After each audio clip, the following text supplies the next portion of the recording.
તમે જુઓ છો કે આપણે આ બાજરીની ઈડલી એકદમ સારી એવી બની અને તૈયાર છે।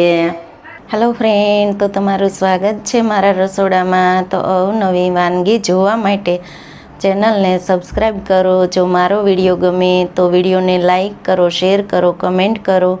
બાજુમાં રહેલ બેલ આઇકનને દબાવો તેથી નોટિફિકેશન તમને રોજ મળતું રહે।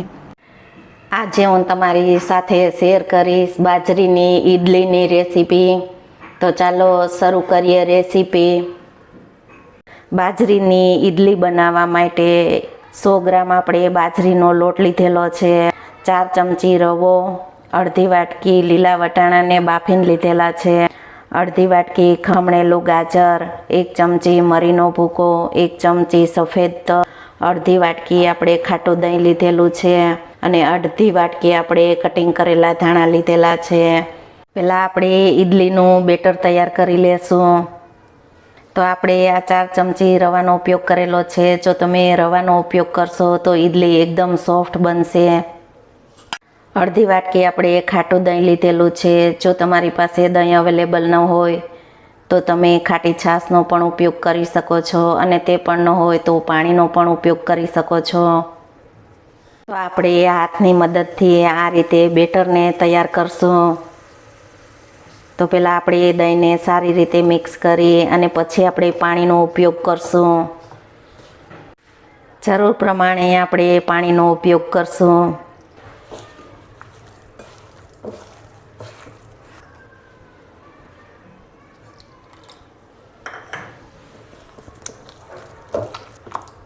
તો આ રીતે આપણે હાથની મદદથી 3 થી 4 મિનિટ બેટરને સતત એક ધારું ફેટી લેશું। તો તેથી તેમાં ગાંઠા ન રહે તેના માટે આ રીતે આપણે સતત એક ધારું બેટરને ફેટી અને તૈયાર કરશું।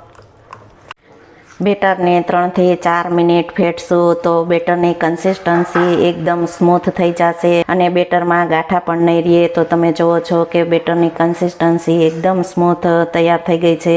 વધારે પતલી પણ નહીં કરવાની અને વધારે થીક પણ નહીં રાખવાની, તેથી આપણી ઈડલી છે તે એકદમ સરસ સોફ્ટ અને એકદમ ફૂલે તેવી બને। આપણે આ વેજીટેબલ તૈયાર કરેલા છે તેને ઉમેરી દેશું। વટાણા કાચા ન લાગે તેના માટે આપણે તેને બાફી લીધા છે। લીલા ધાણા આપણે સારી રીતે મિક્સ કરી લેશું।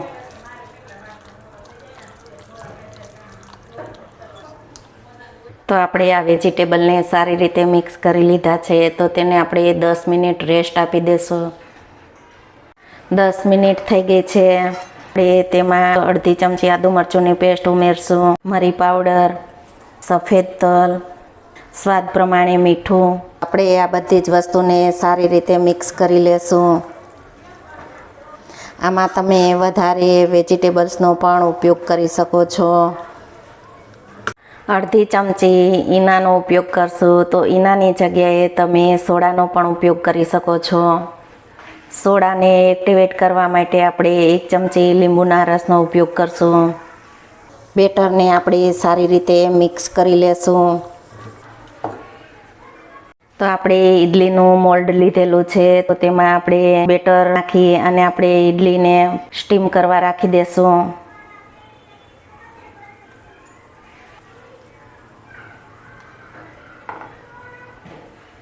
સ્ટીમરને આપણે ગરમ કરવા રાખી દીધું છે તો આપણે ઈડલીને સ્ટીમ કરવા રાખી દેશું।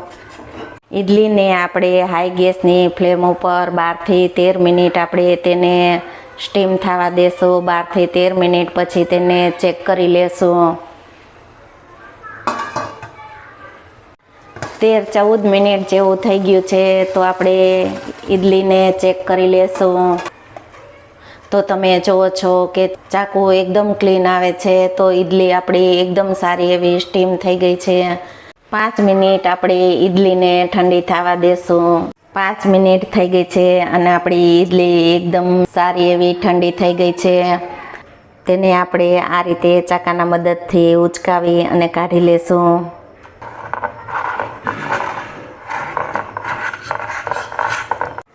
તમે જુઓ છો કે આપણે આ બાજરીની ઈડલી એકદમ સારી એવી બની અને તૈયાર છે। આપણે ઈડલીને સર્વ કરી લેશું। જો તમને આ બાજરીની ઇડલીની રેસીપી ગમે તો વિડીયોને લાઈક કરો, શેર કરો, કમેન્ટ કરો. બાજુમાં રહેલ બેલ આઇકન દબાવવાનું ભૂલતા નહીં, તેથી તમને નોટિફિકેશન રોજ મળતું રહે. ઇડલી સાથે આપણે ચટણીને સર્વ કરશું.